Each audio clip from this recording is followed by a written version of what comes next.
Entendemos mais uma das peças da armadura. Nós precisamos, Espírito Santo de Deus, da tua intervenção, para que o teu sobrenatural esteja presente, a tua unção, a tua graça, o teu poder, anjos de guerra estejam posicionados para retirar agora todo o espírito intruso, em nome de Jesus. Aqui é o lugar da tua glória, em nome de Jesus nós declaramos céus abertos, queremos clamar a tua proteção sobre a sala das crianças, em nome de Jesus, que elas estejam cobertas e escondidas pelo sangue de Jesus. Amém. Amém? Eu queria que você abrisse comigo, não é Efésios ainda, 2 Timóteo 2, porque para a gente entrar na armadura, você precisa entender um pouquinho mais de guerra. E Paulo, que recebeu de Deus as grandes revelações sobre guerra espiritual, foi uma das pessoas que mais entendeu que Deus escolheu. Deus escolheu Daniel para que ele entendesse os últimos dias. Deus escolheu Paulo para que ele entendesse. Uma das coisas que Paulo entendeu muito bem foi sobre guerra espiritual. E ele não podia deixar ele de ensinar para os seus discípulos. E ele ensina aqui para o seu discípulo Timóteo. E ele diz em 2 Timóteo, capítulo 2, versículo 4, 2 Timóteo, capítulo 2, versículo 4, ele fala antes da gente ler, ele fala para um discípulo, porque nessa guerra existe uma convocação. Qualquer guerra existe uma convocação. Aqui no Brasil, por ser um país grande, mesmo que o Brasil, e não temos guerra, mas mesmo que o Brasil tivesse guerra, ainda haveria uma parte dos homens que não precisariam ser convocados, de tantos homens que tem, dependendo da guerra. Mas, assim, normal, não precisaria, porque tem muito homem, tem muita gente. Mas num país como Israel, quando acontece a guerra, todo mundo é convocado. E quando se fala de guerra espiritual, todos estão convocados. Não há alta em tempo de guerra. O Jonas falou esse versículo. Não há alta em tempo de guerra. Então, nós estamos falando de um tempo, nós estamos em tempo de guerra, e nós estamos falando de um tempo de convocação. Você foi convocado, diz para a pessoa do lado, você foi convocado por Deus para essa guerra. Não tem como pedir dispensa, não tem como deserdar, não é aceitar e entrar do lado vitorioso da guerra, em nome de Jesus. Então, 2 Timóteo 2, versículo 4, está escrito que nenhum soldado em serviço se envolve em negócios dessa vida, porque o seu objetivo é satisfazer aquele que o arregimentou. Então, o primeiro fato que tem aqui é que Deus está arregimentando o seu exército, assim como ele fez para um grande momento, para grandes cumprimentos proféticos, sempre há esse tipo de convocação. Foi assim que aconteceu lá em Êxodo. Nós estamos nos aproximando da Páscoa, vamos estar falando mais sobre isso. E quando chegou em Êxodo, aqueles homens não estavam habilitados para a guerra. Eles não tinham armas, eles não tinham treinamento, mas quando Deus começou a falar com Moisés sobre a saída deles do Egito, Deus logo começou a chamar aquele bando de escravos de minhas hostes. E essa palavra hostes, no nosso português mais próximo a nós, é o meu exército. Então, quando ele começou a falar, tira o meu exército vai sair. É só você ler o livro de Êxodo e grifar quantas vezes Deus fala as minhas hostes. E se você olhar, você vai, peraí, cadê o exército de Deus? Aqui só tem um bando de escravos. Mas ele já estava vendo o potencial de cada um deles. E dali, do meio de daqueles escravos, saiu Moisés, saiu Josué, saiu Caleb. Enfim, saíram grandes homens de guerra. E aqui está falando que você foi convocado e você não pode se distrair. Fala para a pessoa do lado agora, você não pode se distrair. Além de não se distrair, você tem que ter uma prioridade, agradar a Deus. Não é agradar a si mesmo, não é agradar aos outros, mas é agradar a Deus. É você estar recebendo da fonte direta toda a revelação que Ele tem. Lembra semana passada que eu disse que Deus é um Deus que dá recados e Ele materializa algumas vezes?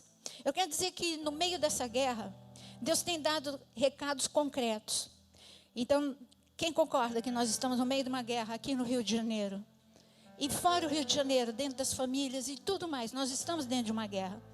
E eu acordei com uma disposição de guerra. Não porque era um culto de guerra, porque Deus tinha falado comigo de madrugada. Quando eu levantei para beber água, Deus falou: ânimo forte. Não, você não pode amolecer. Ânimo forte. Ânimo forte. Mesmo que você veja ruínas, ânimo forte. E fala isso para o Jonas: ânimo forte. Acordei com essa palavra.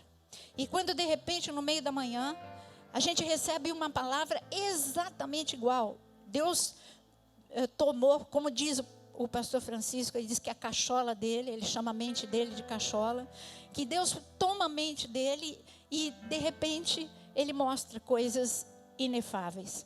E Deus deu um sonho extraordinário para ele essa noite, com detalhes, até de uma caixa d'água que tem na frente da nossa casa e que ele nunca viu. Ele falou: vai lá na varanda, vê se tem mesmo essa caixa d'água. E quando a gente foi, nós vimos e tinha. Deus deu detalhes.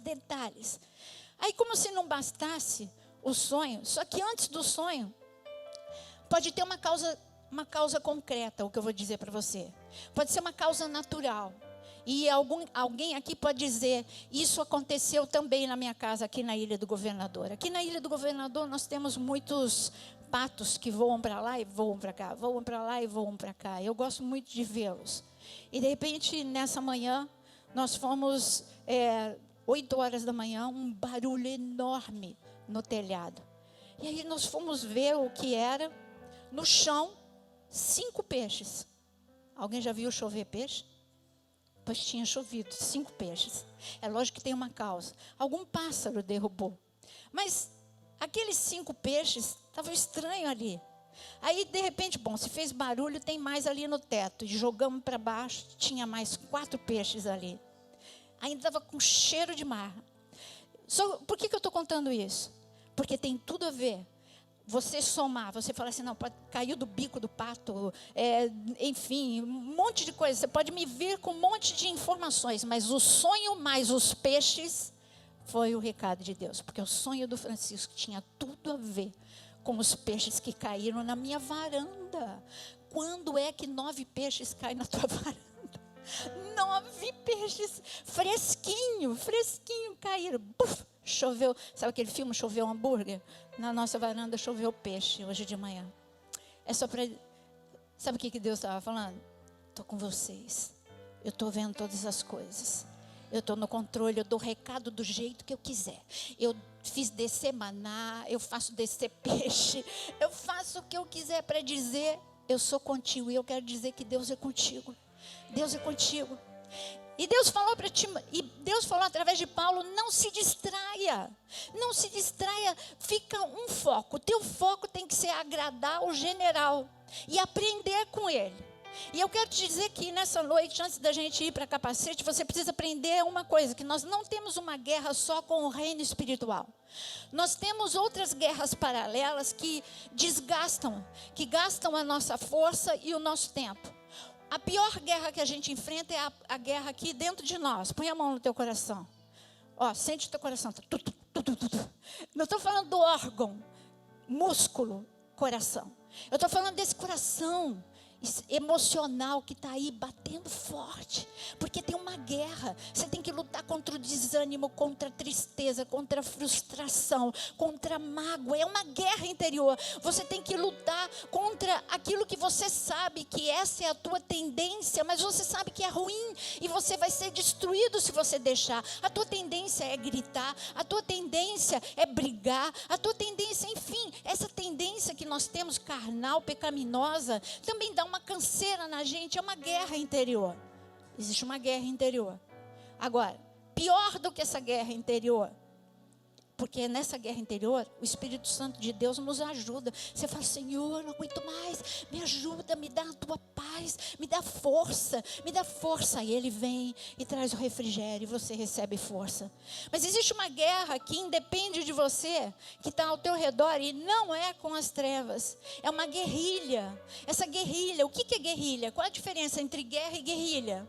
A guerra é com um país, um outro país. Você é a guerra do Brasil com a Argentina, do Brasil com o Paraguai, ou de Israel com a Síria. É país, nação contra nação. Agora, a guerrilha é uma guerra interna. E a guerrilha desgasta, porque são pessoas que moram perto de você, são conhecidos, e você ali nessa guerrilha, a guerra principal é a guerra espiritual. Mas o diabo quer te matar, ele quer tirar o teu foco antes. Tudo isso para te falar do capacete da salvação, é por isso que nós precisamos.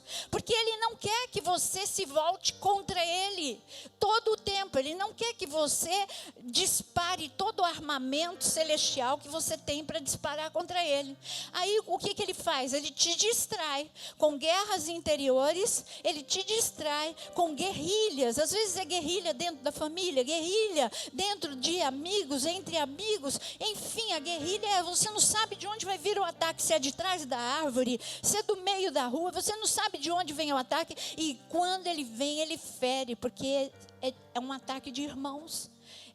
Tem muita guerrilha na África, é um ataque de irmãos, e isso desgasta. Por isso eu quero, na autoridade do nome de Jesus, agora eu quero orar por tua vida, eu quero orar por esta igreja. Eu digo que todo o tempo e todo o desgaste físico, emocional e espiritual que tem sido gasto com guerrilhas, Senhor, possa ser agora, possa ser restituída a força em nome de Jesus. E eu declaro o shalom de Deus sobre todo lugar de guerrilha na tua vida em nome de Jesus. Que todos os demônios que se infiltrou entre amigos, entre familiares, ou até mesmo entre relacionamentos da igreja, eu digo, bata em retirada em nome de Jesus. Cessa agora toda guerrilha. Você pode falar comigo?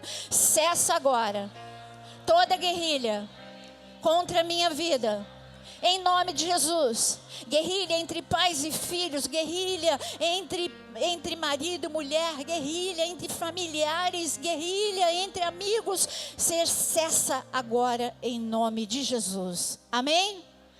Por isso que Paulo teve que falar dessa forma com Timóteo. Timóteo, não se desgaste com aquilo que não é a guerra real. Você tem que colocar todas as outras guerras diante de Deus e pergunta para ele, Pai, qual é o foco? Você sabe que quando Daniel, ele e seus amigos, eles foram levados cativos para a Babilônia, tinha uma guerra no interior deles. Eles odiavam os babilônios, eles tinham razão para isso, mas eles se deixaram levar por esse sentimento. Eu não vejo Daniel um homem com raiva dos babilônios. Pelo contrário, ele se tornou amado pelos babilônios. Todos os líderes babilônios, os caldeus, começaram a amar Daniel, porque Daniel não deixou o ódio tomar conta do coração dele. E os seus amigos, imagina a vontade que o diabo teve de colocar guerrilha entre Sadraque, Mesaque, Abdenego e Daniel. Quantas vezes ele tentou? Tentou, mas não conseguiu. Nós vemos aqueles amigos fiéis, aqueles amigos, eles unidos até o fim. Eles estavam completamente unidos. Por isso, Daniel, Sadraque, Mesaque e Abdenego viveram extraordinário. Então a notícia que eu tenho para te dar é quando você não coloca foco naquilo que não é a verdadeira guerra, sabe o que acontece? O poder extraordinário de Deus nos visita e nos reveste. Em nome de Jesus eu declaro que o poder de Deus vai te revestir nessa noite, amém? Eu queria que você lesse comigo, antes de ir para Efésios, Atos 8. Porque tem um homem que ele entendeu isso. Imagina que susto o diabo levou quando Jesus, depois de 3 dias, ressuscitou. E aqueles líderes foram batizados com o Espírito Santo. E todos eles muito cheios do Espírito Santo, começaram a fazer o maior estrago para o reino das trevas. As pessoas se convertiam, as pessoas eram curadas, as pessoas eram libertas. E ele falou, eu preciso fazer esse povo parar, porque eles têm um poder extraordinário sobre a vida deles. Eu preciso fazê-los parar. Ele tentou todos os tipos de problema, trouxe crise financeira para Jerusalém, a igreja mãe, começou a passar fome a igreja mãe. Ele trouxe todo tipo de problema, e um problema chamado Paulo. Esse problema chamado Paulo, olha o que está escrito aqui no capítulo 8, no versículo 3. Saulo, porém, assolava a igreja, entrando pelas casas e arrastando homens e mulheres, e os encerrava no cárcere. Entre mentes, os que foram dispersos iam por toda parte pregando a palavra. Filipe, descendo a cidade de Samaria, anunciava-lhes a Cristo. As multidões atendiam unânime às coisas que Filipe dizia, ouvindo-as e vendo os sinais que ele operava. Pois os espíritos imundos de muitos possessos saíam gritando em alta voz. Muitos paralíticos e coxos foram curados, e houve grande alegria naquela cidade. Eu quero dizer que foi uma crise. Você começou lendo comigo uma grande crise. Havia um homem muito mau, e esse homem se chamava Saulo, e esse homem, ele barbarizava todos os cristãos. Ele prendia, ele castigava, enfim, está tudo escrito aqui o que Paulo fazia, que era Saulo. E um homem chamado Filipe, no meio da crise, ele sabia que essa não era a guerra principal. Esse era o irmão Saulo, que daqui a pouco ia se tornar um irmão de verdade. Esse era um irmão, ele era judeu. Esse era um irmão Saulo, que estava provocando essa arruaça. Mas o foco mesmo era as trevas que queria detê-lo. Ele virou, eu tenho certeza que Filipe, ele virou para Deus e falou: Senhor, eu sei de uma coisa, o inferno está querendo me calar, quer me desgastar com medo, com intimidação, mas eu coloco o capacete da salvação. Esses pensamentos de aterrorizantes, essa intimidação não vai me paralisar. Eu vou mais pregar, eu vou viver o extraordinário. Eu quero te dizer que toda crise antecede um momento extraordinário em uma nação. Toda crise antecede um momento extraordinário. Eu digo para você que o Holocausto antecedeu o nascimento de uma nação extraordinária que está lá e ninguém consegue acabar com ela. Ninguém consegue acabar com Israel. Sabe por que não? Porque o Senhor Jeová Sabaoth está no meio daquela nação e ninguém pode tocar nela. Mas e você Israel? Você Israel espiritual? O Senhor Jeová Sabaoth está aqui no nosso meio. E ninguém pode te tocar. Ninguém pode te paralisar, a não ser você mesmo, acuado no meio da batalha. Nós não podemos ficar espantados com a ruína que nos cerca. Eu digo que o nosso Deus é muito maior do que qualquer ruína. Ele é muito maior do que qualquer batalha. Ele é muito maior do que o nosso inimigo. Ele é muito maior do que todos os inimigos que se levantarem contra você. Seja ele de carne e osso, seja ele espiritual, que esse é o verdadeiro inimigo. Então Filipe falou: sabe uma coisa? Eu quero viver o extraordinário. Será que você pode falar isso? Você pode falar: eu quero viver o extraordinário? Fala agora bem alto para Deus. Fala mais alto.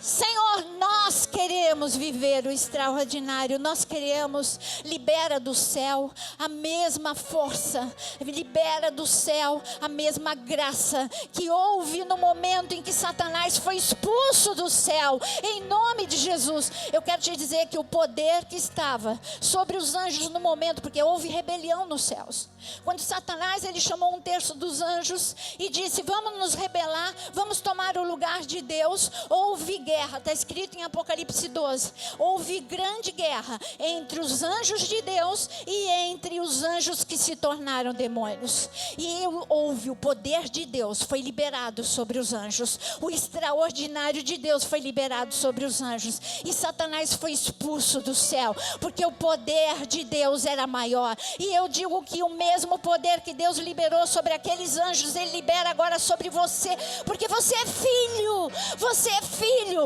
O diabo não está mais lá criando guerra no céu. Ele foi expulso. Ele está aqui. E Deus está falando: você é meu filho. Se os anjos que são criatura, eu liberei poder, quanto mais você que é meu filho. Você é meu filho e eu libero nessa noite poder. O mesmo poder que estava sobre os anjos está sobre você. Amém? Você recebe esse poder? Então levanta as duas mãos e fala: Deus, eu quero. Senhor, reveste a tua igreja com uma armadura nova e reluzente. Reveste agora com uma força que eles nunca experimentaram. Senhor, eu estou sentindo o teu poder neste lugar. Eu estou sentindo a tua presença neste lugar. Jeová Sabaoth, reveste agora. Reveste a nossa carne. Reveste agora a nossa mente. Reveste as nossas emoções. Reveste o nosso espírito. Nos revista com o poder extraordinário. Porque nada poderá nos deter. Nada e ninguém poderá nos deter. Em nome de Jesus. Amém. Amém. E houve grande alegria em Samaria. Samaria era um lugar triste, porque tinha muitos doentes, tinha muitas pessoas possessas. Eles não eram amados, os judeus brigavam com os samaritanos, mas está escrito aqui que houve grande alegria em Samaria. Hoje o que eu mais quero fazer é profetizar sobre nós. Eu quero declarar que haverá grande alegria sobre essa igreja, haverá grande alegria no meio da sua família, haverá grande alegria no Rio de Janeiro, em nome de Jesus, em nome de Jesus. Agora eu queria que você abrisse finalmente em Efésios capítulo 6. Efésios capítulo 6.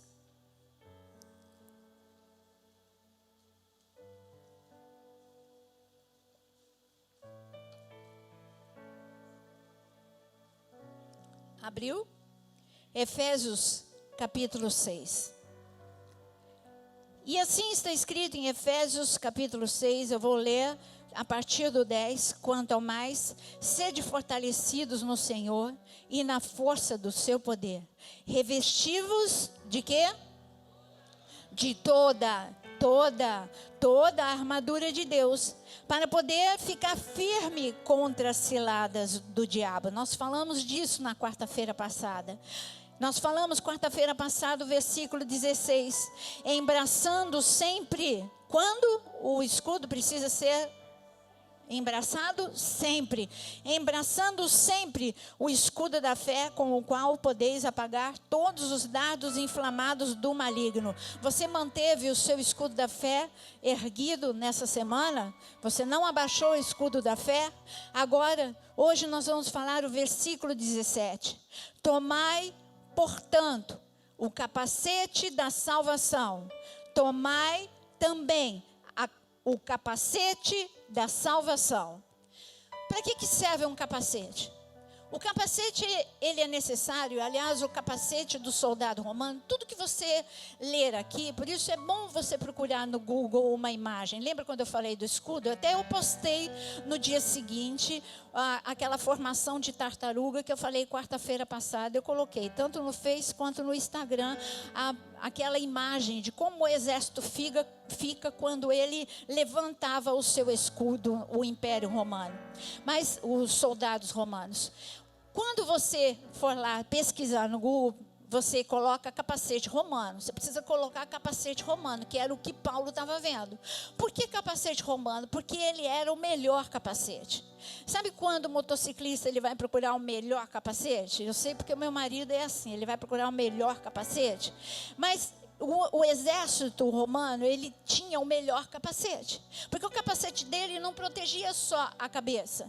Ele protegia também a testa. Ele tinha tipo uma viseira de bronze ou de ferro. O capacete, ele era ou de bronze ou de ferro. Então, ele não só protegia a cabeça, mas ele protegia também a testa. Ele não protegia só a cabeça e a testa, mas ele tinha, sabe aquele chapéu que tem para proteger o pescoço do calor? Aquele tipo de boné que tem aquele pano aqui atrás? Que quem faz esporte, como é que chama, da montanha?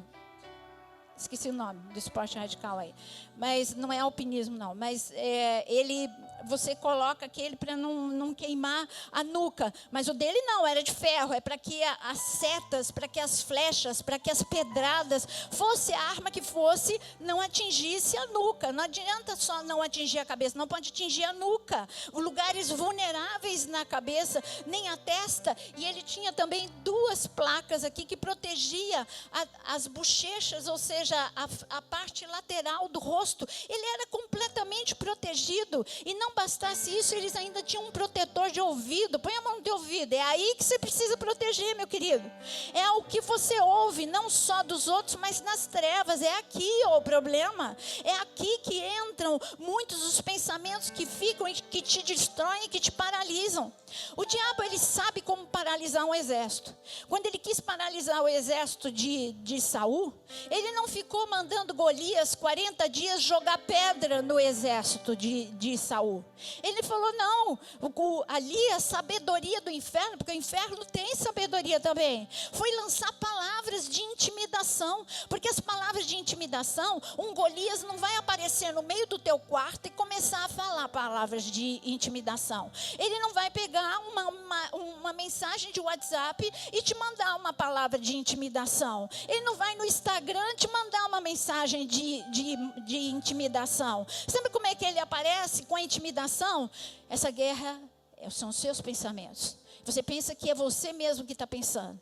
E aí vem, sopra no teu ouvido, essa guerra é muito grande, não tem jeito, você vai ser destruído, você vai ser vencido pelo câncer, você vai ser vencido, você vai ver, o seu ministério vai morrer, a tua família vai ser destruída, e você de repente esse pensamento se infiltra e você fica aterrorizado e você não tem ânimo, você não tem força, as evidências são fortes e aí o diagnóstico é real, as coisas são reais, as brigas na família são reais e você fica paralisado e você não faz nada. Isso é uma intimidação, é dessa forma que ele chega na nossa vida, porque ele traz medo, ele traz terror e você fica intimidado e você não levanta as armas que você tem poderosas em Deus para dizer, olha, o câncer existe sim, mas o sangue de Jesus é poderoso para vir na minha medula, para vir nas minhas células, para revestir todos os órgãos do meu corpo. Eu vivi isso, como o pastor Adriano falou, eu vivi isso, eu sei o que é isso, eu não estou falando de boca, de quem não viveu, eu vivi isso, eu tive que declarar isso, o câncer não vai me vencer, mas é o sangue de Jesus que vai correr na minha veia. É isso que nós precisamos falar. Quando você levanta de manhã e está tudo destruído no meio da tua casa, você vai falar, inferno, você não tem lugar aqui na minha casa. O shalom de Deus tem lugar na minha casa, tem espaço, se tranca no banheiro, se tranca no quarto, levanta de manhã antes de todo mundo e começa a profetizar, começa a falar, shalom de Deus sobre essa casa, shalom de Deus de todo demônio que intenta fazer a ruaça aqui, está paralisado, calado agora em nome de Jesus.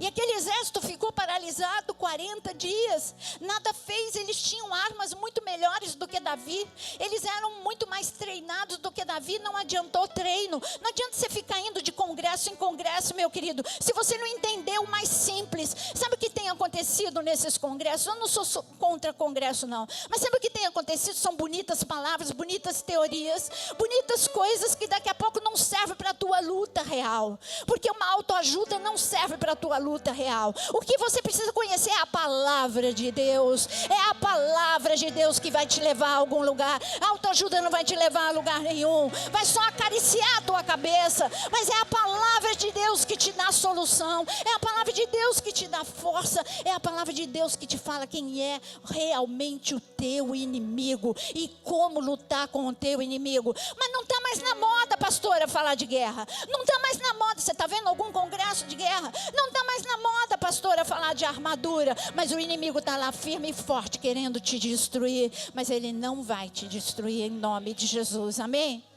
E quando você lê Efésios 6, versículo 17, o que ele fala? Tomai o quê?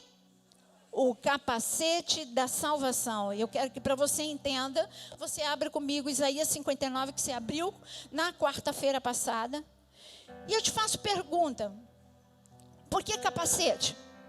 O que é que em todo lugar de risco, como precaução, como segurança é necessário usar. Se você vai numa construção, você precisa usar capacete. Se você faz um esporte radical, você precisa de capacete. Seja bicicleta, seja motociclista, seja o que for, você precisa de capacete. Porque qualquer pessoa sobrevive a um braço quebrado, a uma perna quebrada, a uma clavícula fraturada, mas as feridas na cabeça, ou ela é mortal, nem toda ferida na cabeça é mortal, mas ela faz um estrago tremendo. Se ela não te matar, ela vai te levar a um coma, teu cérebro vai inchar e você vai entrar num coma. E no coma você está como? Paralisado. Ficou feio, né? Coma você vai ficar como? Mas quando você está em coma, qual é o teu estado? Você vai estar paralisado. Você saiu da guerra. Porque o intuito do inimigo, quando ele vem com intimidação, é que você recue, fique paralisado, ou você deserte. Você saia da guerra como soldados de Saul. Eles saíram da guerra, eles nem tentaram lutar contra Golias, só ficaram ouvindo, eles desertaram. Eles simplesmente não foram para o campo de batalha. E nós precisamos todos os dias ir para o campo de batalha. A vida é uma guerra. Enquanto você estiver vivo, você está dentro dessa guerra. Basta estar respirando para estar dentro dessa guerra. Então nós precisamos, a nossa mente, tudo que entra na nossa mente é mortal. São golpes mortais que vai dizimar o exército de Deus. Em Isaías 59, peraí que eu não abri, só um minutinho, eu estou chegando lá. Isaías 59, lembra quando nós lemos na semana passada? Está escrito assim, no versículo 16, falando de Jesus. Viu que não havia ajudador algum e maravilhou-se de que não houvesse um intercessor, pelo que o seu próprio braço lhe trouxe salvação e a sua própria justiça o susteve. Vestiu-se de justiça como de uma couraça e pôs o quê? Vestiu-se de justiça como de uma couraça e pôs o capacete da salvação na cabeça. Sabe de quem está falando Isaías 59? Quem sabe de quem que está falando Isaías 59? Jesus. Como que se chama esse capacete? Primeira pergunta que eu quero te fazer, antes de ir, por que Jesus estava vestindo o capacete da salvação? Sendo ele Deus, por que ele estava vestindo o capacete da salvação? Qual é o nome do capacete? Capacete da salvação. O que é que eu preciso saber para entrar nessa guerra? A primeira coisa que você precisa saber é o plano de salvação. Ah, pastora, todo mundo sabe do plano de salvação. Sabe mesmo? Uma vez eu fui desafiada por uma mulher chamada Valnice Milhomes. Quando ela começou a ensinar, ela disse assim, eu vou fazer uma série de estudos sobre salvação. Eu falei, vai ser chato. Isso deve ser coisa para novo convertido. Eu já tenho tanto tempo de convertido. Eu vou ter que ouvir o beabá. Mas eu sou disciplinada e o que eu começo a fazer, eu termino. Quando eu comecei a ouvir. Não adianta procurar porque isso é fita cassete. É em 1900 e nada. E nada. Sabe nada? E nada. Então, isso que eu estou falando para vocês tem só 30 anos. E então... não adianta YouTube, mas eu comecei a me apaixonar, porque ela começou a falar algo que eu não conhecia, sobre salvação. Ela começou a falar de algo chamado aliança de sangue, nunca ninguém tinha me ensinado sobre aliança de sangue, e de repente eu comecei a entender que o plano de salvação é muito mais do que simplesmente eu dizer, Jesus, eu te aceito como meu Senhor e Salvador, porque para eu chegar nesse ponto, coisas lindas, magníficas, maravilhosas foram feitas de Gênesis até a cruz do Calvário. Eu me apaixonei pelo plano de salvação.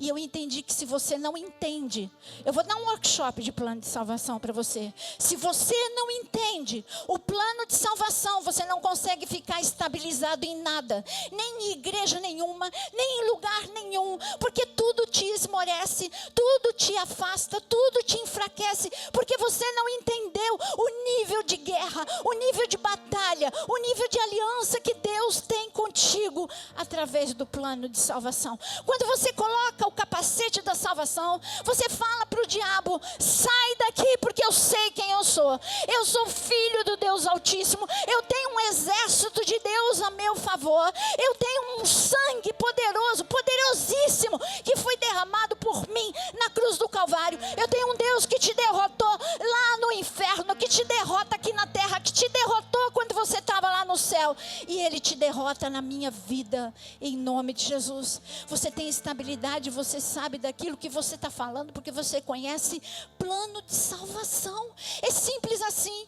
Eu estava lendo uma vez sobre a construção quem já foi para São Francisco conhece, ou se você já viu, quando você pensa em São Francisco, lá nos Estados Unidos, o que é que você pensa em lugar turístico? É a mesma coisa que você pensar no Rio de Janeiro e você falar de Cristo, e você falar do Corcovado, enfim, você fala de pontos turísticos. O que você pensa de São Francisco? A ponte Golden Gate. Quando você pensa naquela ponte linda, maravilhosa.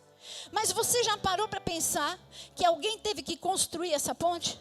Você já parou para pensar que aquela baía, ela é gélida?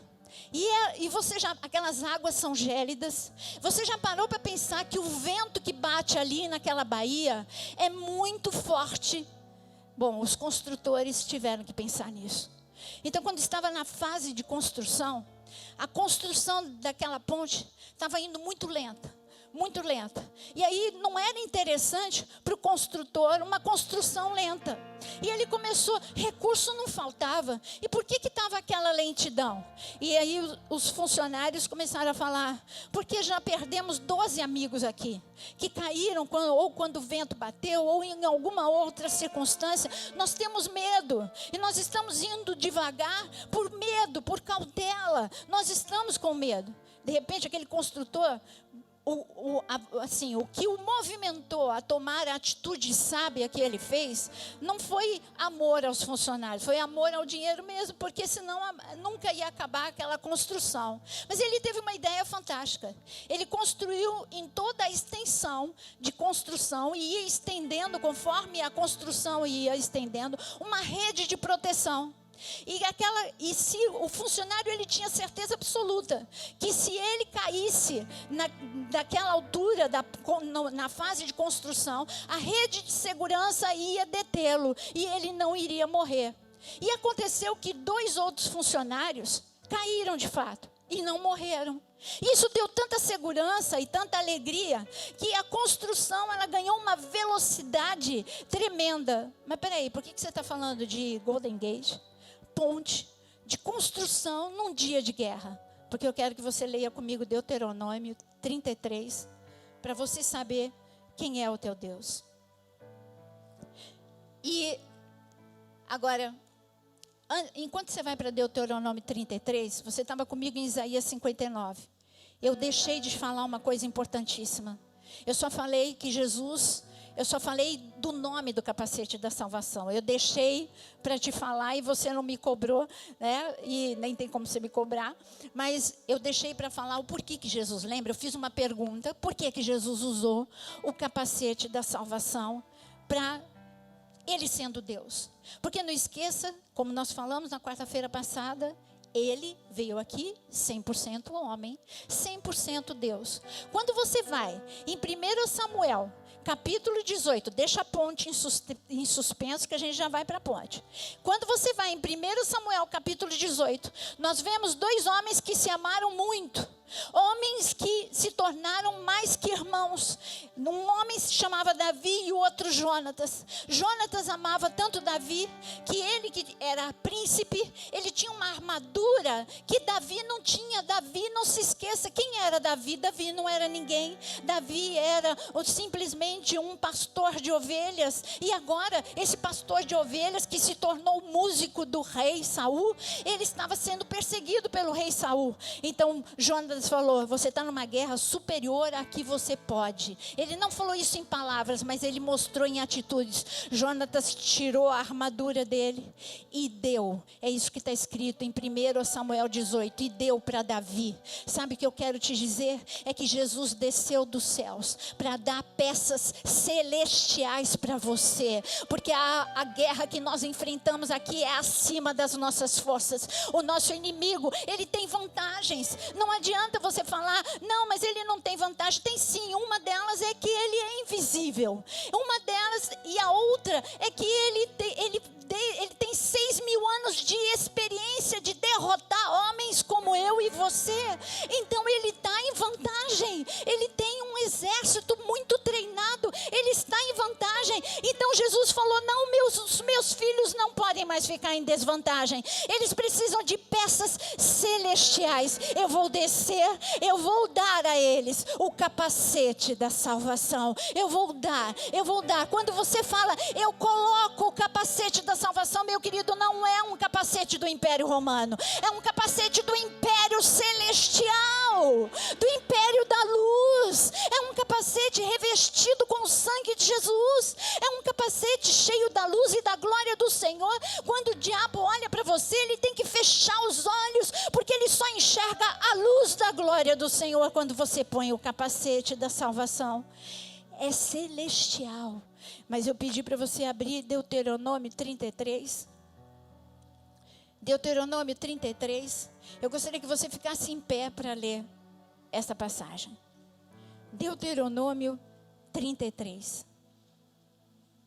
Aqueles funcionários, aqueles operários do Golden Gate, da ponte Golden Gate, eles eram muitos dizimados por causa do vento. O nosso inimigo, sabe aquela história do porquinho, dos 3 porquinhos e do lobo mau? É por aí. Ele sopra um vento, e aí tudo ao nosso redor é destruído se não for edificado na rocha. Mas eu quero te dizer uma coisa, que você nessa batalha não precisa ter medo. Assim como aqueles funcionários começaram a trabalhar muito rápido, porque não tinham mais medo, porque eles tinham segurança que tinha uma rede embaixo deles e eles não seriam destruídos. Você não tem uma rede, você tem algo muito mais precioso do que uma rede. Olha o que você tem. E o Senhor diz no versículo 26, não há outro, ó amado.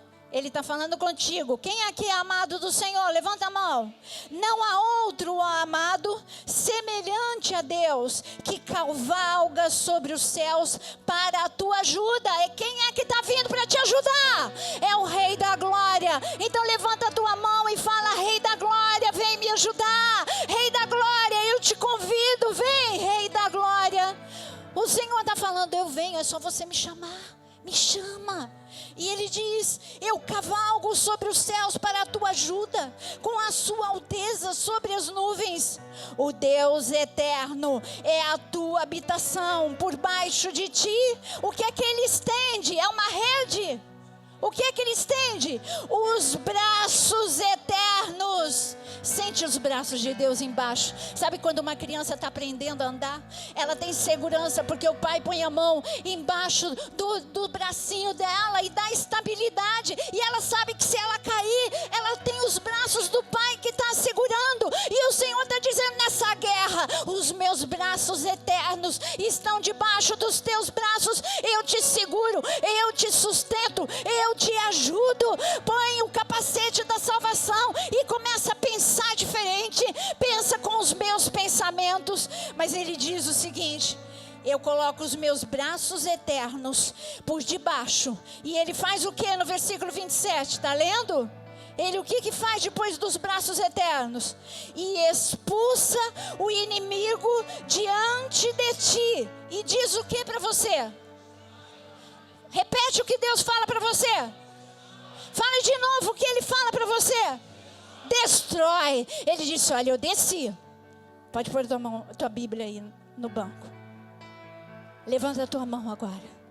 As duas mãos, sente as mãos de Deus segurando embaixo do teu braço e disse: eu desci. Você pediu ajuda, eu desci. Eu estou te segurando, eu estou te sustentando. Eu estou agora expulsando todos os inimigos diante de ti.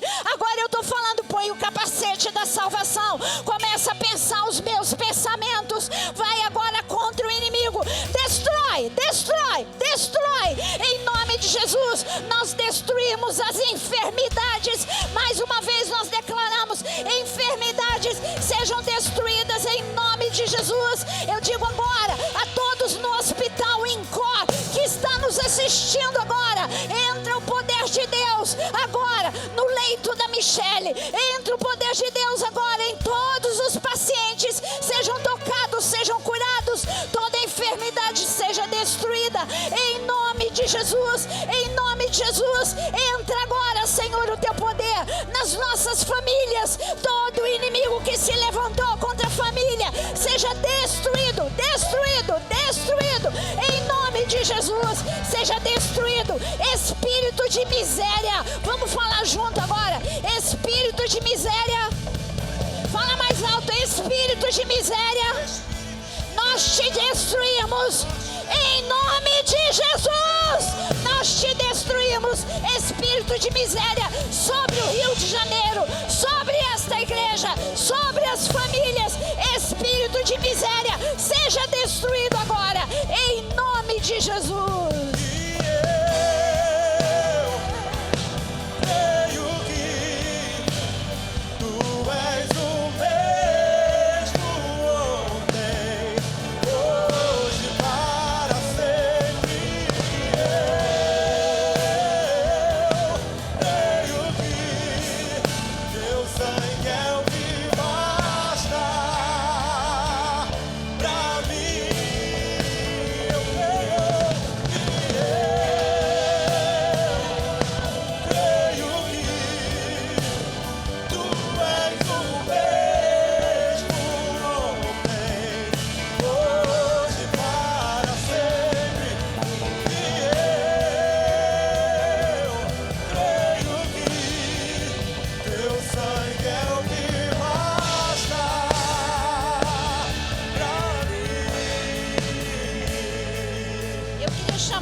Aqui em cima, e o Beto e a sua esposa.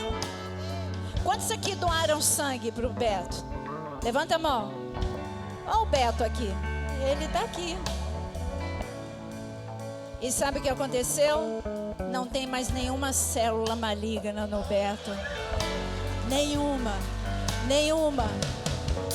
E eu quero profetizar a destruição completa e total. Sua medula começou a produzir, ainda que ele ainda tem que fazer uma outra, já está fazendo, né, Beto? Uma outra sessão de quimioterapia, mas ele é tão valente que ele está aqui. Eu quero declarar que o Beto está aqui representando todos, como a Ana e outros que não puderam estar aqui, mas ele está representando. Eu quero que você levante a tua mão em ação de graças ao Senhor, porque assim como a Gisele e o Beto foi liberto da morte, em nome de Jesus, Senhor, nós queremos te louvar, porque o câncer foi destruído na vida do Beto. Nós rendemos graças a ti, te louvamos, te adoramos, bendizemos o teu santo nome, da mesma forma como o Senhor fez com a Gisele, e o Senhor vai fazer com Israel, e o Senhor vai fazer com Júlio Melgar, o Senhor vai fazer com todos aqueles que estão sofrendo nesta batalha. Nós colocamos o capacete da salvação e declaramos que o câncer não vai nos destruir, em nome de Jesus. Venha o teu poder sobrenatural, venha, Senhor, e eu quero declarar que toda honra, toda glória, todo poder seja dado a ti. Nós te louvamos pela vida do Beto e por todos que foram curados, em nome de Jesus. Amém. Não há nada que resista ao teu poder, nem pecado, nem o mal, livre sou. Não há nada que resista ao teu poder, nem pecado, nem o mal, livre sou.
Levanta o teu escudo da fé.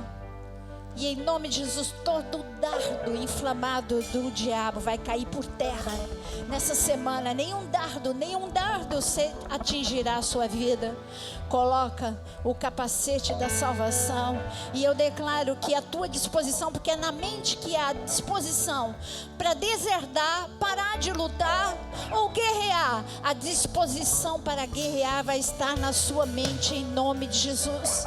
Em nome de Jesus, quando o diabo vier e disser para você, assim como ele disse para Davi, através da boca dos jebuseus, Jerusalém tinha que ser conquistada e ninguém conquistava. Quando Davi subiu e disse, agora eu vou, porque Deus quer que eu conquiste Jerusalém. Aí os jebuseus começaram a dizer, você não é nada, até o coxo daqui nosso vai destruir você, o cego nosso vai te destruir.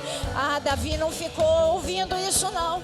Davi colocou o capacete da salvação e falou, tá bom, isso não faz nem cosquinha em mim, eu tô indo porque o meu Deus é forte e poderoso.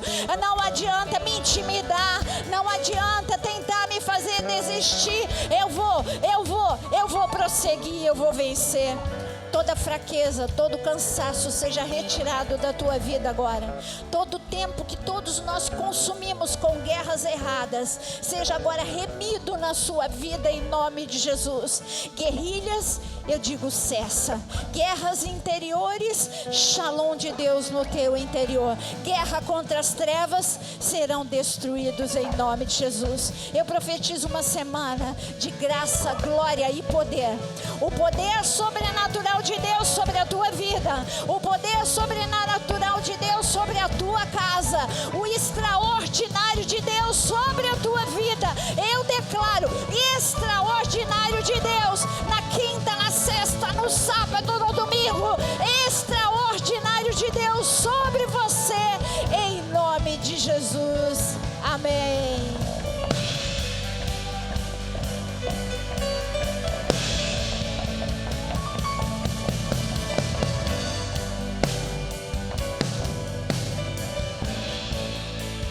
Quero adiantar você que a próxima peça, na quarta-feira, vai ser coraça, emoções na guerra, amém?